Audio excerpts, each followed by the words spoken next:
নমস্কার, শুভ সকাল। রাউত ব্লগ চ্যানেলে আপনাদের অনেক অনেক স্বাগতম। ভালো আছেন তো সবাই? কমেন্ট করে জানাবেন। আর আজকে এই যে দেখুন চারিধারের রাস্তাঘাট, গাছপালা, দোকানপাট, এই যে প্রাকৃতিক পরিবেশ দেখাচ্ছি, এটা হচ্ছে আমার পরম পূজ্য গুরুদেবের বাড়ির আশেপাশের প্রাকৃতিক সৌন্দর্য। আর আজকে আমি এসেছি আমার গুরুদেবের বাড়িতে মহোৎসবের প্রসাদ খেতে। প্রত্যেক বছর পঞ্চম দোল উপলক্ষে উনি মহোৎসবের আয়োজন করেন, যেখানে 4-5 হাজার ভক্তরা প্রসাদ পেয়ে থাকেন। তো আজকে আমি এই অনুষ্ঠানে প্রসাদ খেতে এসেছি। তো আশ্রমের ভিতরে চলে এলাম। আর এই যে মন্দির, রাধা মাধবের মন্দির, আমি বাড়ি থেকে বেরিয়েছিলাম সকাল 9:30। 10:30টার সময় আমি গুরুদেবের বাড়ি এসে পৌঁছে গিয়েছি। ভেবেছিলাম যে ভিডিও বানাবো না, তারপরে ভাবলাম এত সুন্দর একটা পরিবেশে এসেছি, একটু বানাই। তো বেশি অনেক কিছু দেখাতে পারবো না, কেননা আশ্রমটা একটু ছোটো। যেখানে নাম সংকীর্তন হচ্ছে বা ভক্তরা প্রসাদ সেবা করছেন, সে সমস্ত কিছু শেয়ার করতে পারবো না। তার কারণ আমি প্রসাদ সেবা করার পরেই বাইরে চলে গিয়েছি, তারপর আমি ভেতরে ঢুকতেই পারিনি, এত ভিড় হয়ে গিয়েছিল প্রসাদ সেবা করার জন্য।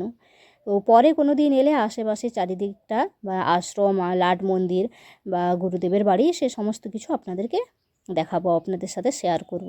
আর এই যে মন্দিরের ভেতরে দেখুন রাধাকৃষ্ণ আছে, মাধব আছে, লাড্ডু গোপাল আছে। এটা হচ্ছে মন্দিরের ভেতর।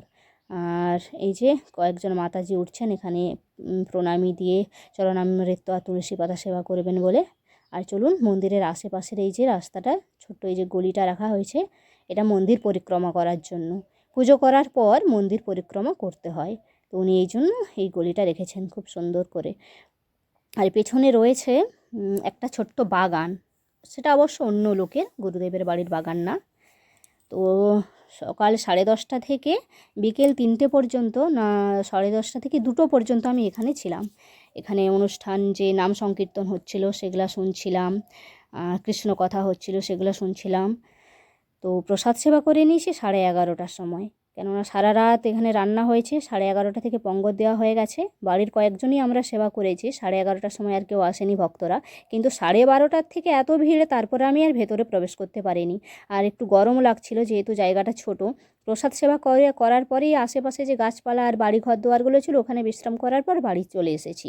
মানে 10:30 থেকে 2-2:30 পর্যন্ত প্রসাদ সেবা করার পর একটু গান শুনেছি, তারপর গাছতলায় বিশ্রাম করে বাড়ি চলে এসেছি। এইভাবেই কাটিয়েছি দুপুরবেলাটায়। আর এই যে দেখুন এখানে রান্নাবান্না হচ্ছে, অন্ন প্রসাদগুলো এইভাবে ঢেলে রেখেছে, আর বাকি রান্নাবান্না সব হয়ে গেছে। আর পেপার দিয়ে এইভাবে জড়িয়ে রেখেছে, যাতে পোকামাকড় না পড়ে যায়। তো চলুন, এটুকুই শেয়ার করতে পারলাম। ভিডিওটা এখানেই শেষ করলাম।